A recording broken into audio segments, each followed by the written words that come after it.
Hey guys, and welcome back to Mad About Skin. In today's video I'm going to be sharing with you my morning routine, which is particularly relevant for people with oily, acneic skin which produces too much sebum.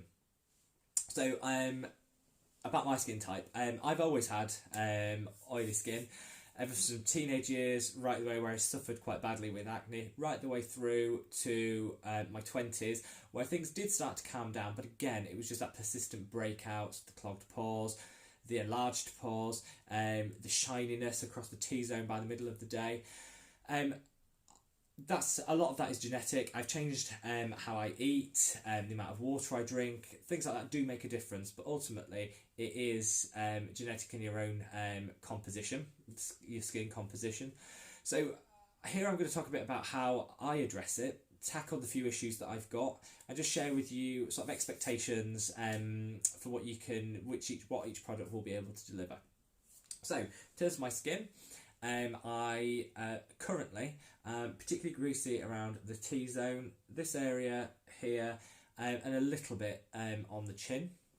I do get pigmentation. I've got a little bit of pigmentation here and here. That's from past breakouts, which do seem to take quite a while to disappear on my skin.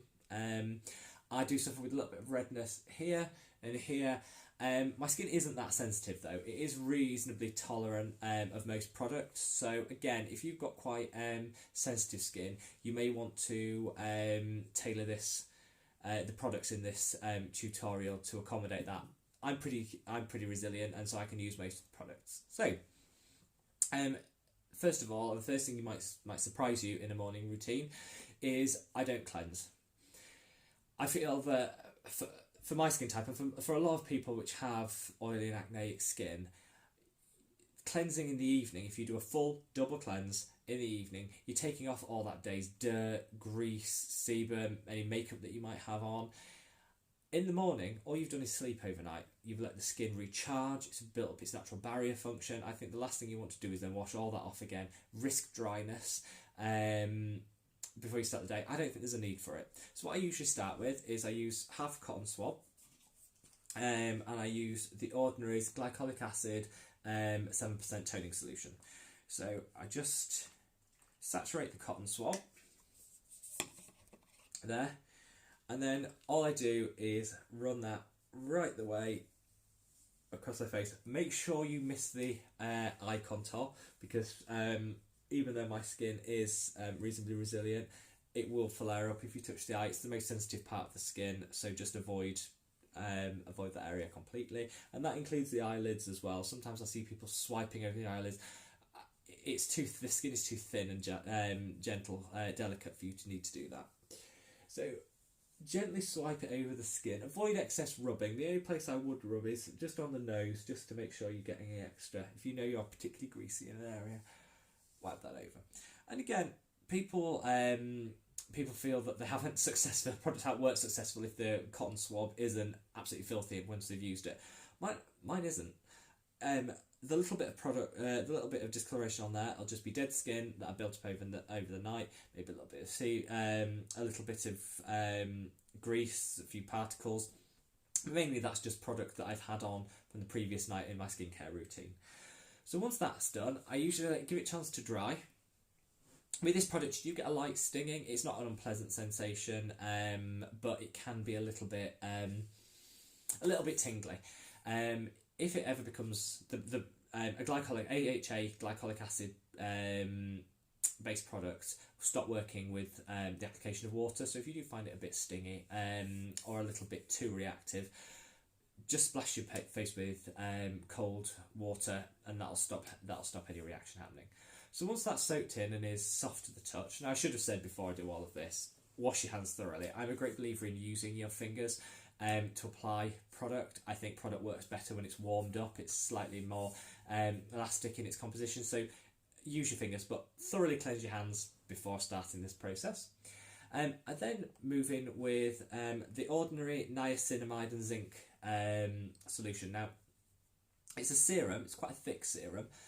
You can, again, in terms of the dropper, I just use a tiny amount. So if you can see, a couple of drops is all you need of this product. It's fantastic. Niacinamide is absolutely brilliant, drying up any of the excess oil, the reducing your sebum production. You won't find you get greasy. After, I mean, alcohol products, it takes a while to get working, but after a month of using this, you'll definitely notice a reduced shine in the middle of the day.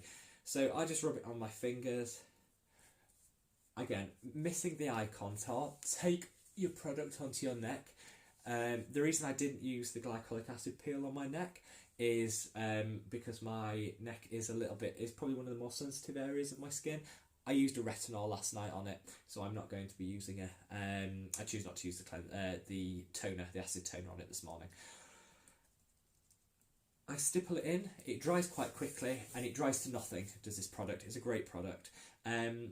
At this stage, if you wanted to, you could use a hyaluronic acid serum. Again, the Ordinary do one.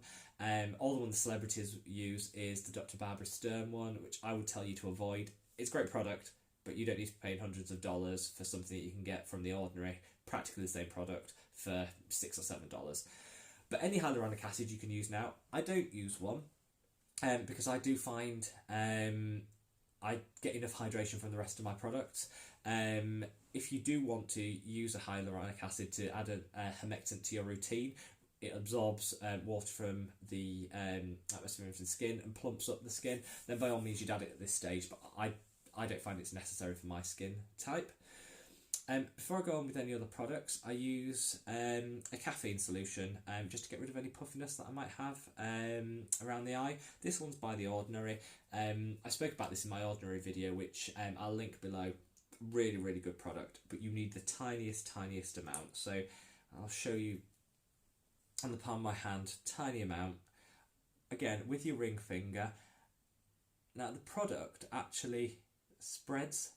So don't put it right up to the eye where you risk getting any of it in the eye.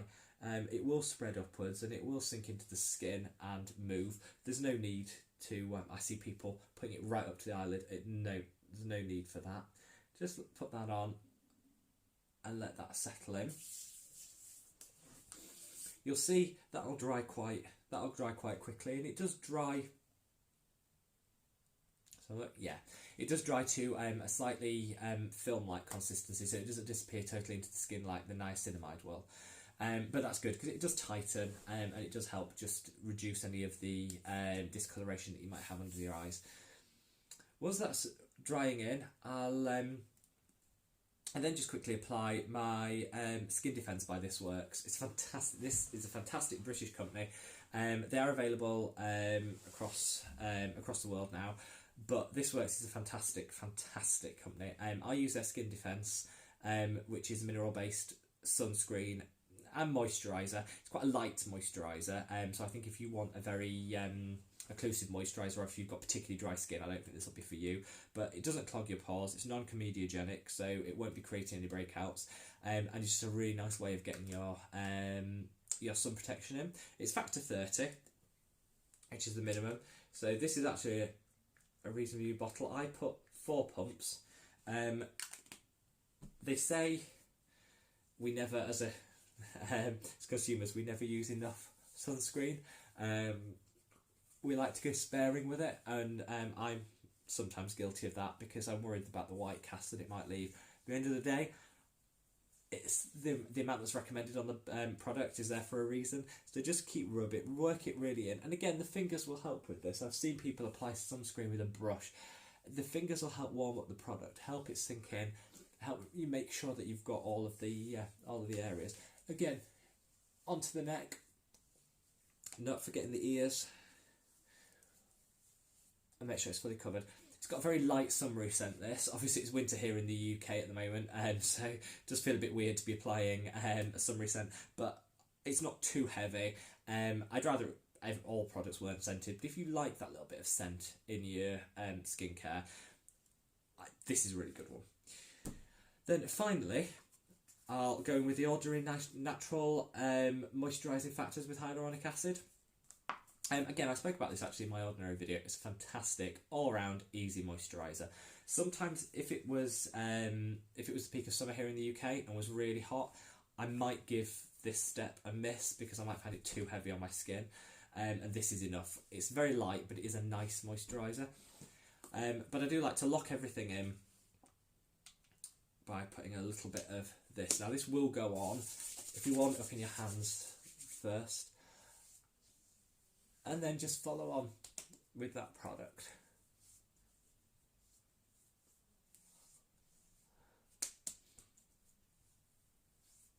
Always working upward motions on your skin, because gravity will do enough dragging down. You don't need to be assisting it, so working upward motions. And there we are.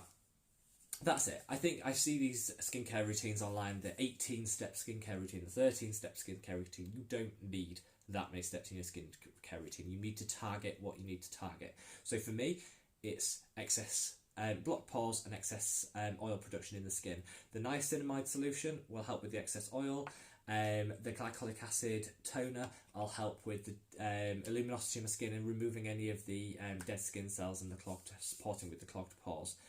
The moisturiser is there to moisturise. Everybody needs a sunscreen, and this is a great sunscreen. And I do add in the caffeine solution if I've had a little bit of a heavy night the night before, haven't got as much sleep as I would have liked. That'll just help with any discoloration and puffiness under the eyes. That's it. That's all you need for a skincare routine. I know a lot of people, I'm going to do an evening skincare routine for you to follow up with this. I know a lot of people will say, well, what are you doing? You mentioned pigmentation in your earlier on in the video. What's addressing that? Well, to some extent, the glycolic acid toner will be helping a little bit with that. For me, I think I know the cause of my pigmentation is breakouts, so all of this routine is preventing future breakouts, allowing the ones I've had to heal and disappear over time, which they will. The glycolic acid will help a little bit with the pigmentation. The sunscreen is the best defense against future hyperpigmentation. So definitely this is helping. But I actually tackle that more in my evening skincare routine, which I'll do a separate video on. Things like retinols, which and vitamin C solutions. That's what's really going to help lighten those areas and reduce the amount of pigment in the skin. So, hope you found that useful. Obviously, if you've got your own products, share them with me. Share with me down below. I'd be really interested to see what you use if you've got similar skin to myself, because whilst, you know, I'm a skincare junkie, I don't know all the products that are out there. If you want a specific skincare routine tailored to your individual skincare concerns, again, message me down below and I'll be happy to address it for you. Anyway, thanks for watching, guys. Take care. Bye.